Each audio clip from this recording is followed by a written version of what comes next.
How you doing, plant fam? Kojo here.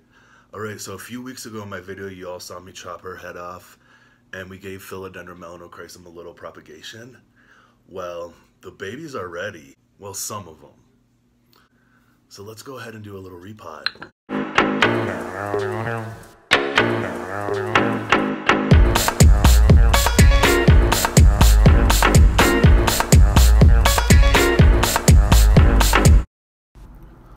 Y'all can see the new growth here on the top of my established Melanochrysum.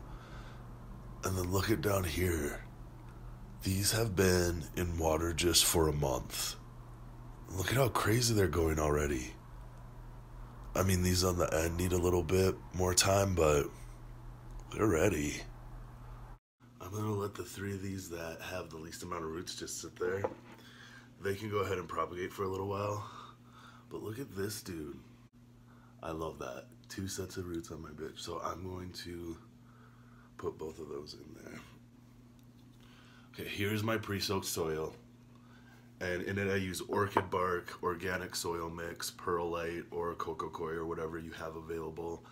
And worm castings, a little bit of charcoal, and I just sort of mix it up until it's all chunky. And I pre-soak it always because you can sit there and water and water and water and you'll have pockets of dry in your soil. So go ahead and pre-soak it. It helps a lot. So I'm just gonna take these little guys and I'm just gonna hook them around the edge of my pot just like I did here in the water. These big leaves make really nice hooks. And I'll just keep them in place. So I'll just keep them in here until they get their life together. And then I'll go ahead and transplant them into a bigger pot or give them away, whatever.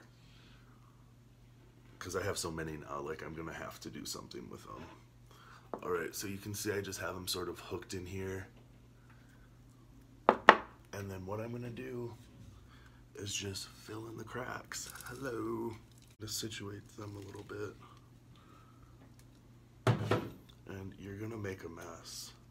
So just enjoy it. Okay, so you can see I put them pretty far under there. I mean, there's not a lot of stem, but I would say the roots are about 1/2 inch, 1/4 inch under the soil. I'm gonna keep this nice and moist for 2 weeks. Not wet, not soggy, just moist. I'm not gonna let it dry out because these little baby roots in here, even though they're substantiated, they are going to burn out if you let it dry out. So that's kind of your little balance that you wanna find out. Don't keep it soggy, so have a well-draining pot, but don't let it dry out completely yet because these can go dry. They don't mind it, but when they're babies, you're gonna burn out those roots really easily. So I'm gonna keep it nice and wet like this. I'll probably water it again in like 3 or 4 days. And then again after that in about 3 or 4 days. And then I'll let it go through a dry cycle after about 10 to 14 days. I'll let it have like a normal watering cycle where I let it dry out pretty well and then water it again. I've had good luck doing that. My established plant is gonna go back into direct sunlight for about 3 hours a day with really bright indirect sunlight.